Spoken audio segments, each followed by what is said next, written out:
할렐루야. 하나님이 우리와 함께 하시며 예수님이 부활하심으로 우리에게 영원한 생명을 주셨습니다. 우리 함께 인사하겠습니다. 사랑합니다. 축복합니다. 예수님이 부활하셨습니다. 예전에는요, 귀신을 목격했다라고 하는 사람들이 종종 나왔어요. 도시괴담 같은 거죠. 택시를 운전하고 가는데 하얀 소복을 입은 사람들이 보였다라는 거예요. 그래서 내가 귀신을 봤다, 이런 말하는 사람들이 있습니다. 근데 가만히 보니까요, 4월 초에 그러한 이야기들이 많이 들려요. 예전에는 부활절 날 연합 예배를 새벽에 드렸잖아요. 이때 당시에는 제가 어렸을 적만 해도 80년대 중후반까지만 해도 부활절 날 우리 어르신들 어떤 옷 입으셨죠? 하얀 그 소복을 입으시고 그렇게 교회를 나오셨어요. 그러니까 새벽에 택시 운전사들이 얼마나 놀랬겠어요. 택시를 가고 딱 가는데 평상시에 보이지 않았던 사람들이 흰 옷을 입고 막 손을 흔들고 택시를 잡으려고 하니까 여기에서 퍼진 게 아닐까 싶어요. 그런데 우리는 도시괴담을 양성하는 사람들이 아니라 귀신의 이야기를 전하는 자들이 아니라 부활하신 생명 대신 예수님의 역사를 증거하는 자들입니다. 우리는 주님을 전하는 자들이에요. 복음을 증거하는 자들이에요. 이것을 알지 못하는 사람들, 믿음이 없는 사람들은 무슨 유령을 이야기한다, 귀신을 이야기한다 말을 하지만 우리는 알고 있잖아요. 살아계신 하나님이 역사하시고 죽은 권세를 깨었다라는 것입니다.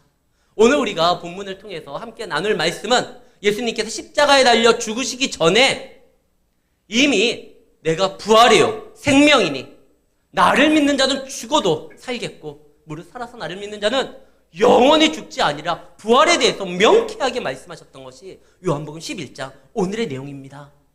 이 내용의 배경이 어떻게 되냐면 예수님께서 너무나 사랑하는 남매가 있습니다. 나사로와 마르다와 마리아. 예수님이 언제나 그곳을 지날 때는 그들 집에서 머물면서 이렇게 활동을 하셨거든요. 이 마르다는, 마리아는, 나사로는 예수님의 친구이자 예수님의 큰 동역자이자 예수님이 사역을 하는데 많은 것을 이렇게 제공할 뿐만 아니라 그와 함께하는 그런 조력자들이었어요. 근데 어느 날 소문이 들립니다. 소식이 전해오죠. 예수님, 우리 오라비가 죽게 생겼습니다. 병에 걸렸습니다. 그러나 우리는 확신합니다. 예수님이 오신다고 하면 이 죽을 병이 나음을 받을 것이라는 거. 이 마르다하고 마리아가 예수님에게 사람을 보내가지고요, 빨리 와달라는 이러한 요청을 합니다. 보통 때 같았으면 예수님이요, 그 이야기를 들으면 어떻게 하죠? 버선발로 달려가실 분이에요.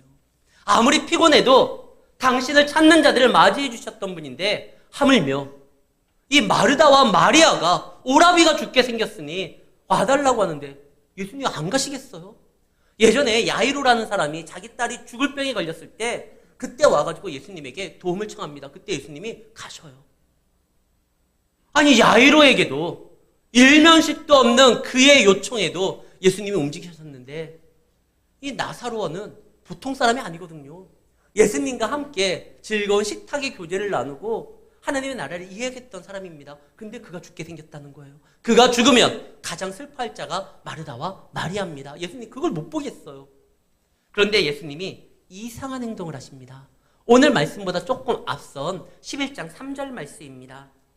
이에 그 누이들이 사람을 보내어 이르되 주여 보시옵소서 사랑하시는 자가 병들었습니다. 그러니까 4절에 예수께서 들으시고 이르시되 이 병은 죽을 병이 아니라 하나님의 영광을 위함이니 하나님의 아들이 이로 말미암아 영광을 받게 하려 함이니 하면서 지체해요. 그가 지체함으로 우려된 일이 현실이 됩니다. 나사로가 죽었어요. 그리고 100번 우리가 이해하겠어요. 이걸로 인하여 죽은 나사로를 예수님이 다시 살리고 역사한다는 거 우리는 알지만 그 순간에 자신들이 요청을 했는데 예수님의 그 거부에 그리고 그 상황에서 자기 오라비가 죽었었을 때 당하는 그 두 자매의 아픔은 어떻게 해석해야 될까요? 아무리 예수님이 좋은 걸 주시기 위해서 그래 좀만 기다려 일단 죽은 다음에 내가 기적처럼 살릴래. 왜 굳이? 왜 죽여요? 그냥 살리면 되는 거죠. 아니, 하나님의 영광을 받고 본인이 하나님의 아들로서 영광받기 위하여, 그러면 지금 나사로와 그 두 자매의 이 다시는 경험하고 싶지 않은 그러한 가족을 잃은 슬픔을 예수님이 허락했다? 너무 잔인한 거 아니에요? 그러나 그런 거 아닙니다. 우리가 분명히 알아야 될 것은요, 나사로가 죽은 건 예수님이 지체했기 때문이 아닙니다. 나사로가 죽은 건 죄 때문이에요. 인류의 아픔이 있고 고통이 있고 슬픔이 있고 질병이 있고 죽음이 있는 건 예수님이 우리 가운데 오시는 게 지체되었기 때문이 아니라 우리의 죄 때문입니다. 나사로는 죄 때문에 죽는 거예요. 그러나 예수님이 이것은 죽을 병이 아니다라고 하는 건 죽음으로써 끝날 것이 아니라는 뜻이에요. 그러면서 예수님이 나사로는 죽을 병이 아님에도 불구하고 죄로 인하여 죽게 되지만 내가 가가지고 그를 다시 살릴 것이다. 이로 인하여 하나님의 영광을 보여줄 것이다. 그래도 아무리 그렇다 할지라도 나사로가 숨이 넘어가는 그 순간 어떤 생각을 했을지, 마리아와 마르다는 얼마나 그 오라비를 잃었고 슬퍼했을지. 참 예수님은 정말 피도 눈물도 없는 분 아닌가? 목적을 달성하기 위해서는 사랑하는 자도 아무렇지 않게 그냥 사용하신단 말인가? 아니요. 예수님은 그것 때문에 얼마나 마음이 아팠는지 모릅니다. 우리 성경 말씀을 잠깐 보겠습니다. 요한복음 11장 33절에서 35절 말씀입니다.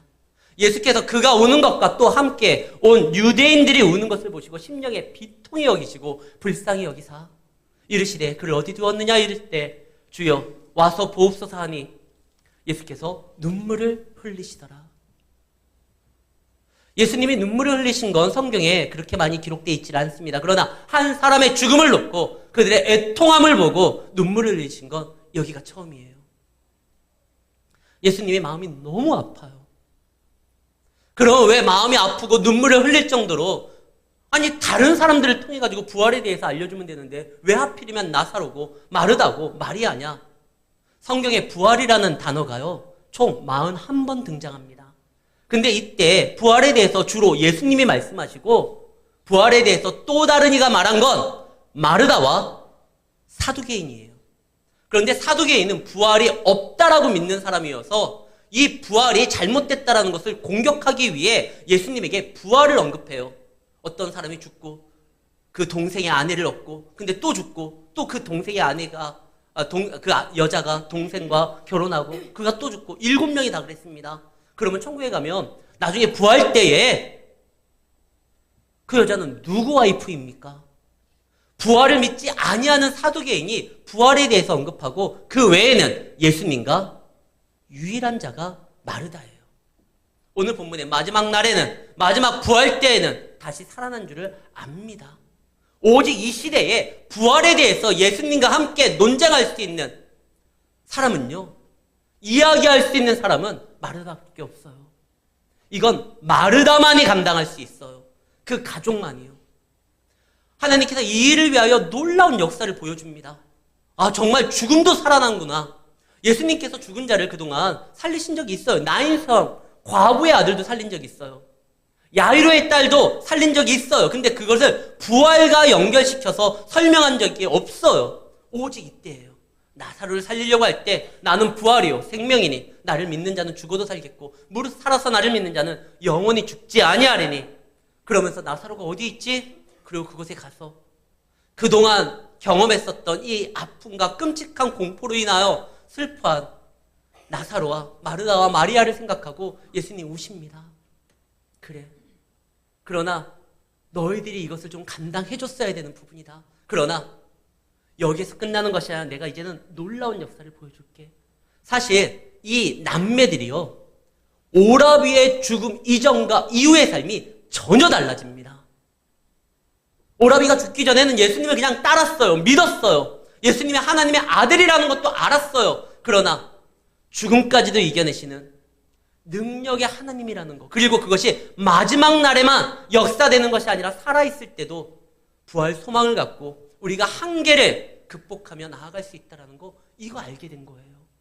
실제로요, 나사로가 다시 살아나고 그걸로 인하여 그때 당시에 많은 사람들이 예수를 믿었더라라는 말이 나와요. 그리고 12장이요. 요한복음 12장.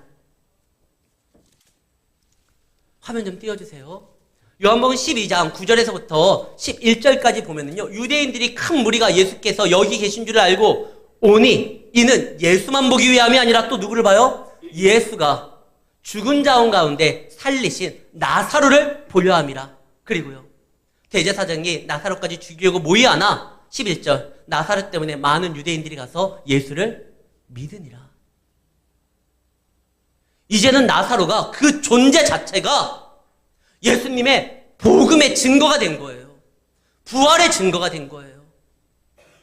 예수님께서는 나사로를 한번 쓰다버리는 칼로 쓴 것이 아니라 오직 믿음에 대해서, 부활에 대해서 예수님과 이야기할 수 있고 그것을 감당할 수 있는 사람이 그 마르다 그 가정밖에 없으니, 비록 마음은 아프지만, 물론 가서 살릴 수 있지만 부활의 영광을 보여주시기 위하여 그것을 예수님께서 좀 이렇게 마리아가 나사로가 감당하기를 원했어요.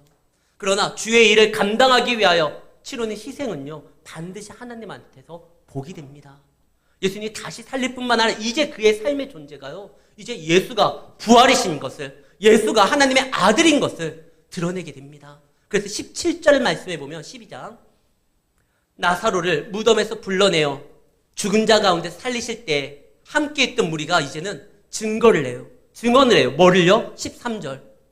뭐라고 증언을 하느냐? 종려나물 가지를 흔들면서 맞이하면서 외쳐가라되 호산나 찬송하리로다.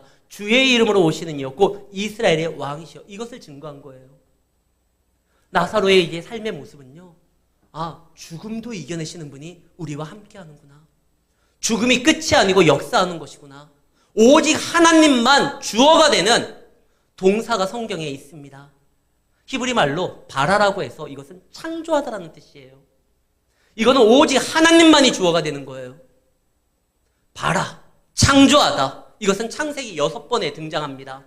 그리고 이사야서에서는 17번 등장합니다. 이사야 때의 배경이 뭐죠? 나라가 풍전등화예요. 언제 나라가 망할지, 위기가 처할지 아무도 장담할 수 없는 그 시대적 아픔이 있었던 시대가 바로 이사야 때입니다. 그때 하나님은 이 바라라는 말을, 창조하다는 말을 17번이나 이사야에서 기록을 합니다.